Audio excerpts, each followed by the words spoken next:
Guys আসসালামু আলাইকুম। সবাই কেমন আছেন? আশা করি সবাই অনেক বেশি ভালো আছেন। ইনশাল্লাহ আমরাও অনেক ভালো আছি।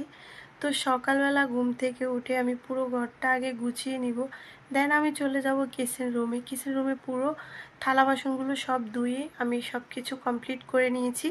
তারপর এখন চলে যাব রান্না বাড়া করতে।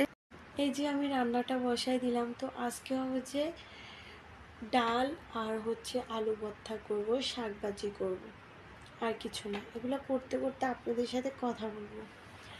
আসলে আমি জানি না আমার ভিডিওগুলো কতটুকু আপনাদের কাছে ভালো লাগে। যদি ভালো লাগে প্লিজ আমাকে ফলো দিয়ে রাখবেন, আর যদি ভালো না লাগে দেখবেন না, সমস্যা নেই।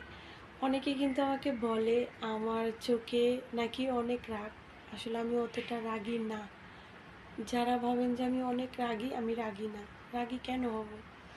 মেয়ে মানুষ কখনো রাগ হলে সংসার হয় না। মেয়ে মানুষ সবসময় ঠান্ডা হতে হয়, তাহলে সেখানে অনেক সুখ আসে।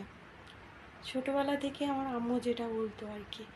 তো এই যে কথা বলতে বলতে আমি রান্নাটাও করে নিলাম। কারো যদি আমার কথাগুলো মনে কষ্ট আসে, সবাই আমাকে ক্ষমা দৃষ্টিতে দেখবেন।